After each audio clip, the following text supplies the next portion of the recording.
Vladimir Putin has a lot of problems on his plate, but France just became one he absolutely did not see coming. In a stunning display of strategic prowess, Paris has just delivered two devastating blows to Russia, actions so impactful, even the United States is taking notice.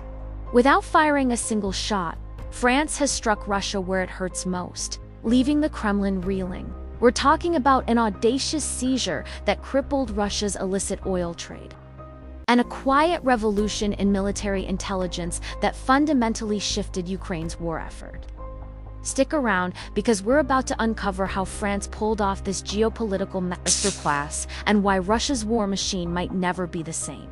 Let's start with the first punch. For months, Russia has been trying to evade international sanctions by operating a vast, clandestine shadow fleet of oil tankers. These ships often sail under flags of convenience, with murky ownership and lack proper insurance, creating environmental hazards and undermining global efforts to cut off Moscow's war funding. They operate literally in the shadows, hoping to slip unnoticed through international waters. But recently, one of these tankers, the Grinch, yes, that's its real name, got caught. And it wasn't by some random Coast Guard. This was a sophisticated, coordinated operation involving multiple nations. Picture this: the vast blue expanse of the Mediterranean Sea. And then, the Grinch. This vessel, suspected of carrying Russian oil, a direct violation of sanctions, was sailing towards a destination unknown when French authorities, acting on intelligence, moved in. The seizure wasn't just a simple boarding. It was a complex logistical ballet. French naval forces intercepted the tanker, but they weren't alone. Reports from the BBC and LBC confirm that British and American intelligence played a crucial role, providing critical information that allowed the French to pinpoint and apprehend the vessel. This wasn't just France acting alone. It was a testament to the power of international cooperation against illicit activities that fund aggression. Why is this so significant? Because the shadow fleet is Putin's lifeline. It allows him to sell oil, albeit at discounted prices, bypassing sanctions and funneling billions into his war chest.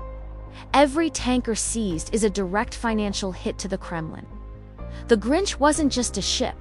It was a symbol of Russia's desperation and its attempt to exploit loopholes. By seizing it, France, with its allies, sent an unequivocal message: these illicit activities will not be tolerated. This action not only hits Russia financially, but also severely complicates their logistics, forcing them to find new, less efficient ways to export their oil, further crushing their economic leverage. This is economic warfare, and France just landed a major blow. Beyond just dodging sanctions, Russia's shadow fleet operations are a global hazard. These aging vessels often lack proper maintenance and insurance, posing a significant risk of environmental catastrophe in sensitive marine environments. Imagine a major oil spill from one of these rust buckets in the Mediterranean or the Baltic Sea. The ecological and economic damage would be immense, far beyond the immediate conflict. Maritime insurance companies and reflagging nations are increasingly wary, making it harder and more expensive for Russia to find willing participants in this illicit trade. This isn't just about financial penalties. It's about forcing Russia to operate in a way that is less efficient, more costly, and publicly exposed as irresponsible. The seizure of the Grinch was a stark reminder that this cat-and-mouse game has serious consequences for Putin's entire network of illicit financing. Every such incident sends a ripple effect through the shadowy world, increasing premiums, scaring off operators, and ultimately raising the cost of Putin's war. Just a quick side note: you're watching Media Talks. If you're finding this deep dive into geopolitics and strategic moves valuable, hit that subscribe button and ring the notification bell for more insights you won't hear anywhere else. And if you haven't yet, check out our video on the 48-hour Ukrainian airstrikes. It's a perfect companion piece to what we're discussing today. Done?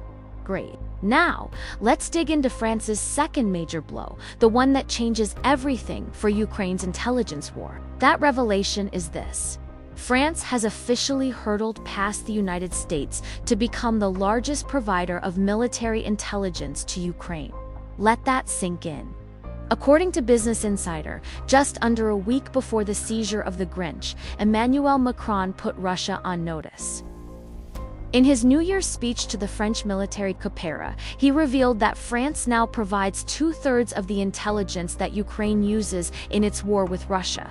He stated, where Ukraine was overwhelmingly dependent on American intelligence capacity. A year ago, 2/3 is today provided by France 2/3. This is a monumental shift. It helps Ukraine decouple itself from the US. Especially at a time when America's commitment is, shall we say, less than consistent. Business Insider reports this aligns with France's push to become a regional military leader in Europe, as the continent is urged to take more responsibility for its own defense. The Kyiv Independent further explains why intelligence, regardless of the source, is absolutely vital to Ukraine. Every scrap of information is important. High-quality recent satellite images are particularly critical, alerting Ukraine to everything from Russian troop positions to key assets for long-range missile and drone strikes. Think of this as the ultimate tactical advantage. A space-based eye in the sky, complementing Ukraine's ground-level reconnaissance drones. It's the difference between guessing and knowing, between reacting and preempting. While we don't know everything about the intelligence France is providing, we have significant hints. Sébastien Lecornu, the French Minister of the Armed Forces, stated in March 2025 that France was already sharing its sovereign intelligence with Ukraine, built on its own capabilities. This points strongly to France's Composante Spatiale Optique, or CSO, military satellite constellation. The full deployment of this trio was completed in 2025. Intriguingly, the last satellite was even transported to its launch site by a Ukrainian An-124 aircraft, a subtle hint of partnership long before it was made public. Militarny explains the remarkable capabilities of these satellites. All three share an identical, robust design, featuring optical systems with ultra-stable Zerador glass ceramic mirrors and infrared imaging. They can even take photographs of the same target from multiple angles. Crucial for 3D terrain modeling, an incredibly valuable asset for Ukraine's strategic planning. Each CSO satellite has a defined purpose, working in tandem to provide exceptionally accurate data. CSO-1, operating at 800 kilometers, provides wide area reconnaissance with photos up to 35 centimeters per pixel. That's clear enough to identify Russian armored vehicles and aircraft. CSO-2, flying lower at 480 kilometers, achieves an incredible 80-centimeter resolution. This higher detail can differentiate between types of tanks and even identify decoys, preventing Ukraine from wasting precious ammunition. CSO-3 dramatically increases the revisit rate, meaning the frequency at which an area can be imaged. Operating at the same altitude as CSO-1 but in a different orbital phase, CSO-3 ensures Ukraine's images are refreshed in as little as 12 hours, providing near real-time intelligence on a dynamic battlefield. France's assertive actions are not just about supporting Ukraine. They're deeply rooted in a broader vision for European strategic autonomy. President Macron has long championed the idea of a Europe less reliant on the United States for its defense and security. This means investing heavily in European defense capabilities, fostering closer military cooperation among EU member states, and developing sovereign intelligence assets like the CSO constellation. By stepping up as the primary intelligence provider to Ukraine, France is not only demonstrating its commitment to Kyiv, but also positioning itself as a pivotal leader in a more self-reliant Europe. This move sends a powerful message to Washington. Europe can and will take more responsibility for its own backyard. It's a strategic calculus that strengthens the EU's geopolitical standing and ensures that vital decisions affecting European security are made in European capitals. This isn't about weakening NATO, but about strengthening its European pillar and building a more balanced partnership. But France's contribution doesn't stop there. Ukraine likely also benefits from images captured by the four Pleiades and Pleiades NEO commercial satellites. Again, Ukrainian rockets played a role in their deployment, suggesting a quid pro quo. These satellites offer resolutions of 30 to 50 centimeters, covering vast swaths of territory. And then there's the Capacit de Renseignement, Electromagnetic Spatial, or Ceres constellation. These three satellites, also launched with Ukrainian rocket assistance, fly in a triangular formation at 700 kilometers, specifically designed to locate and triangulate sources of radio emissions on Earth. If Ukraine needs to find a hidden Russian command post or track a crucial communication signal, Ceres is the tool for the job. So, how does this French intelligence translate directly to Ukrainian tactical superiority on the ground? Consider scenarios like identifying Russian artillery positions hidden in dense forests, tracking their supply convoys, moving under the cover of darkness, or even pinpointing the exact location of high-value targets like command centers or S-400 missile systems. The multi-angle imaging from CSO satellites allows for precise 3D modeling, crucial for guiding drone strikes or long-range artillery with pinpoint accuracy.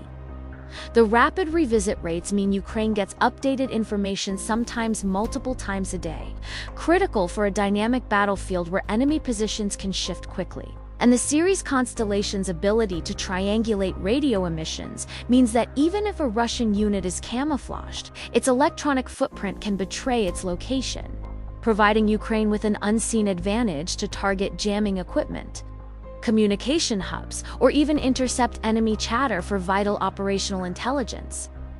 This isn't just data. It's a direct force multiplier, saving lives and shifting the momentum of the war.